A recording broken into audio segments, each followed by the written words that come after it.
Hola a todos, soy Lorena Quidillo Vázquez, actual coordinadora del área internacional de Bureau Veritas Formación, coordinadora del Máster Oficial Universitario en Logística Integral y Comercio Internacional y directora de los másters MBA Internacional en Administración y Dirección de Empresas y Máster en Negocios Internacionales. Bien, en este caso la Masterclass que vamos a impartir se centra en los centros logísticos urbanos. Bien, a continuación tenéis el índice que vamos a destacar, vamos a seguir en esta Masterclass. Comenzaremos con una breve introducción, hablaremos de la situación actual, un poco de la situación actual de las ciudades. Definiremos un centro logístico urbano como una solución a una de las externalidades negativas de la ciudad. Y luego pues hablaremos también de las zonas de esos centros logísticos, la ubicación, las actividades que en ellos se realizan, los tipos, las innovaciones tecnológicas que los mismos se pueden implantar y finalizaremos pues, realizando un análisis DAFO, debilidades, amenazas, fortalezas y oportunidades de los centros logísticos, como resumen un poco de todo lo que vamos a comentar en la Masterclass. Bien, comencemos entonces con la introducción. Sabéis que los principales eslabones o procesos que caracterizan una cadena de suministros son aprovisionamiento de materias primas, almacenamiento de las mismas. Con esas materias primas lo que hacemos es elaborar o fabricar un producto, lo almacenamos, ese producto terminado o acabado, y luego se distribuye. Se distribuye pues eso, al cliente final. Estamos hablando de centros logísticos urbanos, por lo tanto nuestro ámbito de aplicación es la ciudad, ¿no? Entonces esa distribución final puede realizarse de varias formas, ¿no? Podemos tener una forma directa, es decir, el fabricante pues, a través de sus medios de transporte distribuye su producto pues, a ese centro de la ciudad, pues, a esas tiendas, a esos clientes a los que pues, va dirigido su mercancía, ¿no? Y también lo puede hacer a través de un centro de distribución. Y sobre esta última alternativa, sobre los centros de distribución, pues vamos a hablar en esta Masterclass. Bien, sabéis que la mayor parte de las ciudades pues, está sufriendo una serie de externalidades negativas, como puede ser contaminación, o puede ser ruido, o pueden ser congestiones de tráfico. Entonces, esto provoca que, de alguna forma, la distribución urbana de mercancías no sea, de alguna forma, eficiente, ¿no? Sabéis que los proveedores, pues cada uno de ellos distribuye sus mercancías a los comercios, a las tiendas, de una forma independiente, ¿no? Cada uno tiene pues eso, sus características y sus formas de operar propias, enfrentándose cada día pues, a esos problemas de colapsos, de congestiones, les cuesta a veces encontrar zonas adecuadas de carga y descarga, a veces no pueden acceder a una determinada zona por no cumplir unos requisitos medioambientales, etc. Entonces, esto provoca que se realice pues, un elevado número de desplazamientos con vehículos que no optimizan sus factores de carga. Estamos hablando entonces de proveedores que van uno a uno a distribuir sus mercancías a las tiendas, a los comercios, pero no hay una colaboración, no hay una coordinación. Por lo tanto, pues hay eso, un elevado número de desplazamientos de vehículos que no optimizan esos factores de carga. Entonces, también en la situación actual existe cierta tolerancia a la hora de incumplir, además, pues algunas de las normas locales. Veis también ahí en la imagen de la transparencia, pues un vehículo de reparto que está aparcado en doble fila. Es decir, sabéis que los operadores logísticos generalmente trabajan por productividad, cuantas más entregas realicen, mejor, ¿no? Y a veces, pues por no estar buscando una zona de carga y descarga más o menos cercana, pues cogen y aparcan en doble fila pues, delante de la puerta del establecimiento. Siempre que las molestias no sean muy excesivas, pues parece que pues existe esa cierta tolerancia a permitirlo, ¿no? Por otro lado, las políticas actuales están basadas en inventarios mínimos de stocks, sobre todo para reducir los costes. ¿Esto qué hace? Fomentar pues, la frecuencia de pequeños envíos y el incremento del número de desplazamientos. Entonces, bueno, pues son situaciones, ¿no?, que se están dando y pues a veces no es fácil modificar. Por otro lado, la capacidad de las vías, bueno, pues es un recurso escaso, y a veces pues eso, las carreteras son las que son, no es posible tampoco a veces ampliar más el espacio, también depende un poco de lo que es las características de la propia ciudad, unas a lo mejor pues crecen de una forma radial y otras de una forma longitudinal. Entonces, pero bueno, en todo caso la capacidad de las vías es un recurso escaso. Por otro lado, pues el comercio electrónico, ¿no? Sabéis que convierte a cualquier persona en un destino potencial pues, para la distribución urbana de mercancías. Esto provoca que los operadores de transporte pues tengan que realizar un mayor número de desplazamientos y una mayor pérdida de tiempo. Entonces, con todos estos factores que os he ido enumerando, lo que está claro es que pues, hay un gran problema en las ciudades, hay un gran problema en la distribución urbana de mercancías y lo que se necesita es buscar pues, soluciones, estrategias de distribución que sean óptimas, que intenten minimizar esas externalidades, y parece ser que los centros logísticos son una de las medidas más exitosas para combatir estos problemas. ¿Qué es un centro logístico? Bueno, pues es un terreno equipado que ofrece servicios muy variados, puede ofrecer servicios de almacén, puede ofrecer servicios para llevar a cabo procesos de consolidación o desconsolidación, de transporte, de logística inversa, etc. Lo que está claro es que un centro de distribución lo que hace es romper, ¿no?, la cadena de suministros, y de alguna forma puede incrementar los costes, porque aparece una parte más dentro de la cadena, que es ese centro logístico, pero ofrece ese valor añadido que al final compensa ese coste incurrido, ¿no?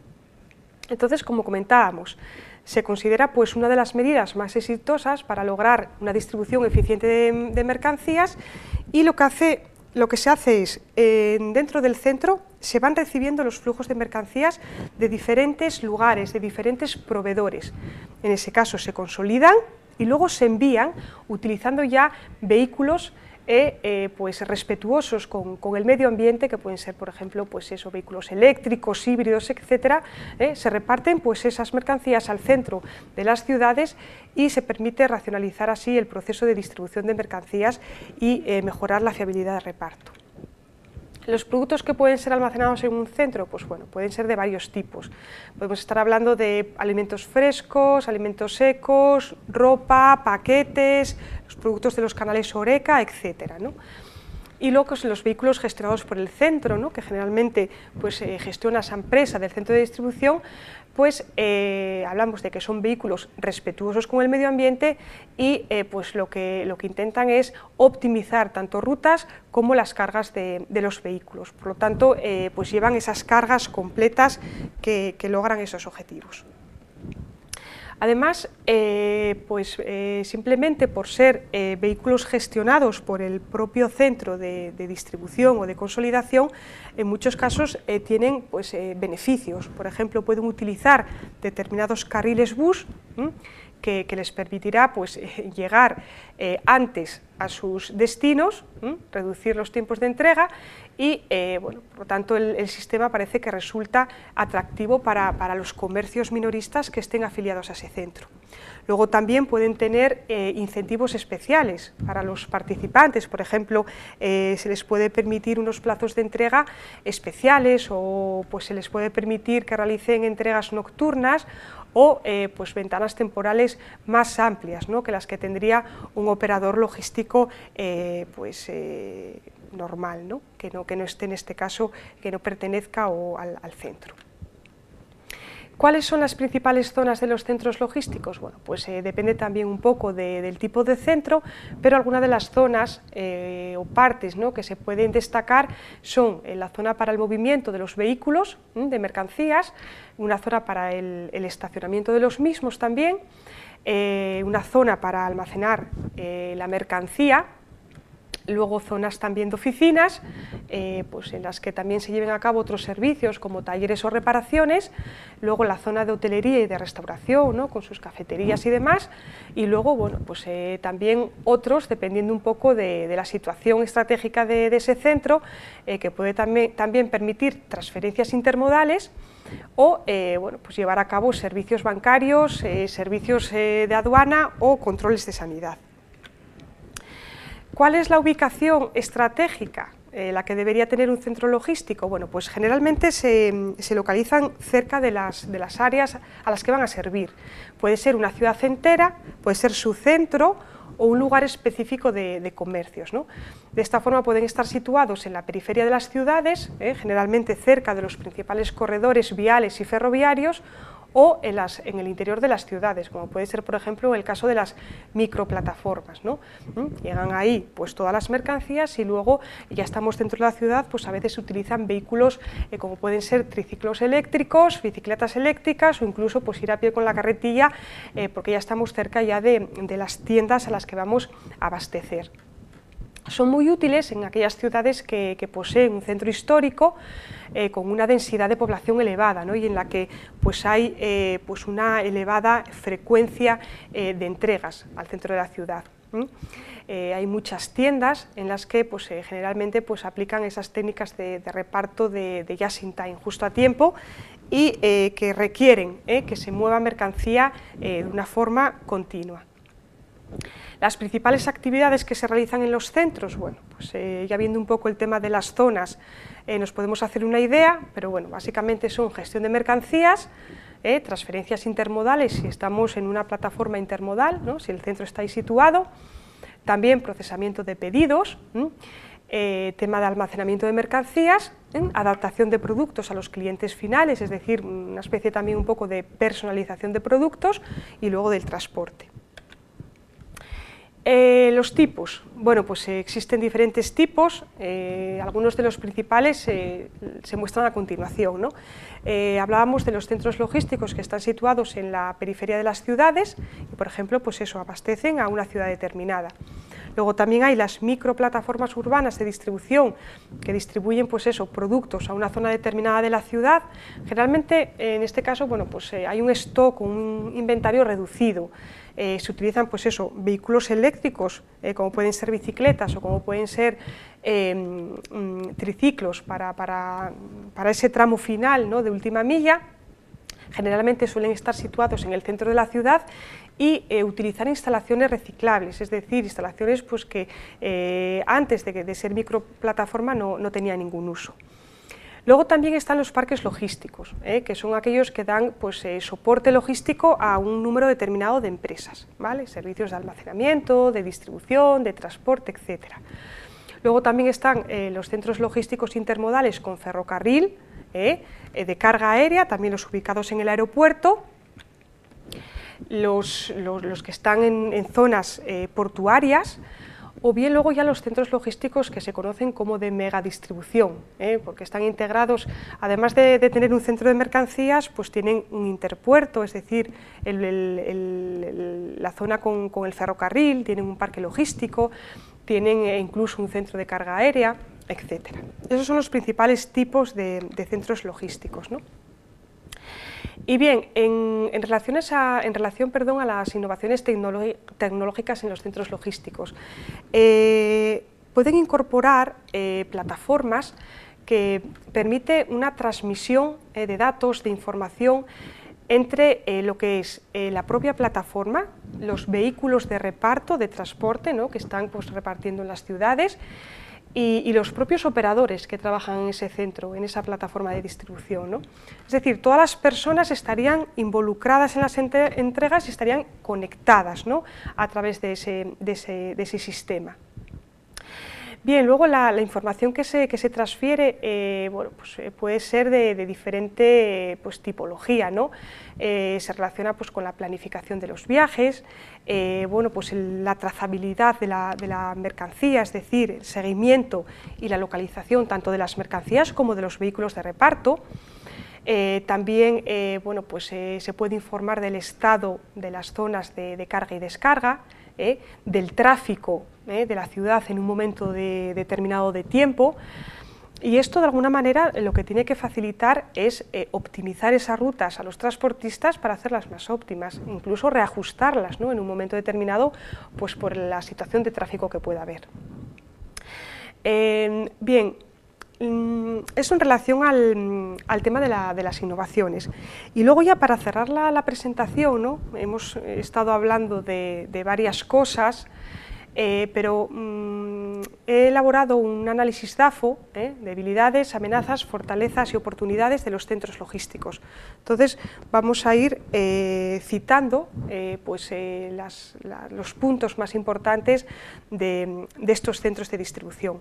Como fortalezas, son instalaciones seguras para la carga y descarga de mercancías, ¿no? Comentábamos que ofrecen servicios de valor añadido al cliente, ¿vale? Por ejemplo, relacionados con la personalización de un producto, labores de logística inversa, etiquetado, control de inventarios, etc.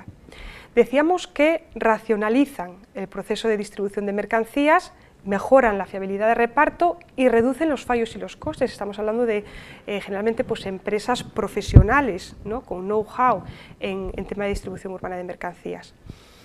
Bien, se aprovechan también de las economías de escala, pero para ello el volumen tiene que ser alto, el volumen de entregas que realicen al centro de la ciudad. Permite una optimización de rutas y de carga de los vehículos de transporte que utilice el centro, y luego también favorece, decíamos, el transporte respetuoso con el medio ambiente. Decíamos que esos centros utilizan vehículos amigables con el medio ambiente, como pueden ser los vehículos eléctricos. Bien, al optimizar los vehículos de carga, la amortización es más rápida, esa optimización de rutas también va a beneficiar a las cargas de vuelta y la reducción de los viajes en vacío. Luego decíamos también que los comercios o los agentes que están afiliados a estos centros de distribución, de alguna forma tienen incentivos como poder realizar entregas nocturnas, ventanas temporales más amplias para el reparto, etcétera, etcétera. Situación estratégica, decíamos que generalmente se ubican en un área que sirve o bien a una ciudad completa, o bien a un centro, o bien a determinadas zonas o determinadas empresas o comercios, pero tiene generalmente una situación estratégica. Y luego, por todo ello, fomenta la reducción de los desplazamientos, del número de kilómetros, del tiempo empleado, consumo de combustible, menos contaminación, menos ruido, menos congestiones, etcétera, etcétera. Y además, al reducirse todo esto, lo que hace es mejorar la calidad de vida de las personas y la sostenibilidad y la mejora de la seguridad vial, ¿no? Esto también hará que la ciudad sea más atractiva para todos. Esas serían las fortalezas, pero claro, estos centros de distribución también tienen unas debilidades, ¿vale? ¿Cuáles son las debilidades principales? Bueno, pues que tienen unos elevados costes de inversión, tanto en infraestructura como en personal, ¿vale? Y los riesgos luego asociados, por ejemplo, a la creación de un centro. Es arriesgado crear de cero un centro de estas características, ¿no? Bien, falta a veces de financiación, porque decimos que estos centros logísticos generalmente son motivados por las administraciones locales, ¿no? Pero también a veces hay participaciones de operadores logísticos, pero la falta de financiación es una debilidad. Bien, una debilidad también porque para que sea una solución óptima, eficiente, decíamos que tiene que trabajar con un alto volumen de entregas, ¿vale?, para aprovechar las economías de escala. Esa es una debilidad, ¿no? Necesitamos trabajar con grandes volúmenes para rentabilizar la capacidad del centro y a veces no hay ese volumen tan alto, ¿no?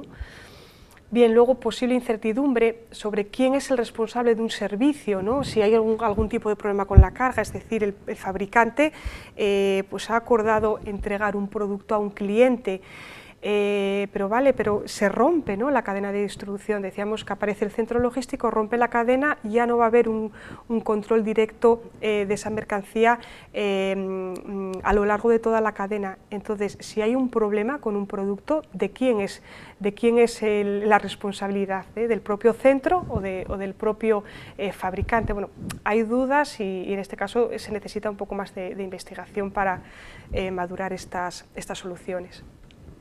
Generalmente no son aptos para productos sensibles al paso del tiempo, ¿no?, como los productos perecederos, o que requieren, pues eso, algún requisito específico en su manejo. Y está claro que para su creación se requiere llevar a cabo, pues, un estudio muy detallado del tráfico de la ciudad, de todos los flujos de mercancías, y a veces, bueno, pues en este tiempo requiere también un coste y a veces, bueno, pues no es muy factible, ¿no? Como oportunidades, bueno, pues oportunidades es que bueno, pues la disponibilidad de nuevas tecnologías, hay muchas investigaciones que están centradas en este tema, pues como esas plataformas de transmisión de datos que comentamos en el apartado anterior. Bueno, luego la contribución a reducir los impactos negativos de la distribución urbana de mercancías, ¿no?, es una oportunidad, porque sabéis que desde la Unión Europea, pues eso, nos marcan los estándares, ¿no?, de esas emisiones contaminantes, ¿no?, y de esos impactos negativos que se pueden realizar. Luego también oportunidades para esos participantes afiliados a los centros, pues para que establezcan entre ellos relaciones públicas o contactos. La posibilidad también de asociarse a veces con alguna organización que ya posea instalaciones y recursos y que sepa ya también llevar las gestiones del centro, es una oportunidad también que está ahí. Y luego, bueno, pues habría también que estudiarlo, pero una gestión con éxito de un centro de distribución se podría replicar en otra ciudad que tuviera, pues, unas características similares. Y como principales amenazas, bueno, pues también tenemos alguna, ¿no? Es conveniente que esta solución, pues, esté acompañada de algunas medidas normativas que regulen, por ejemplo, el tránsito y el estacionamiento del transporte en el centro de las ciudades. Por ejemplo, pues indicando, pues nada, solo pueden repartir en esta parte de la ciudad pues aquellos vehículos que estén gestionados por el centro de distribución. El resto de los vehículos no pueden acceder. Tiene que haber alguna medida, alguna normativa por parte de las administraciones locales que apoyen a esta solución. Luego también, pues, es necesaria una implicación de todas las partes, de todos los agentes, ¿no?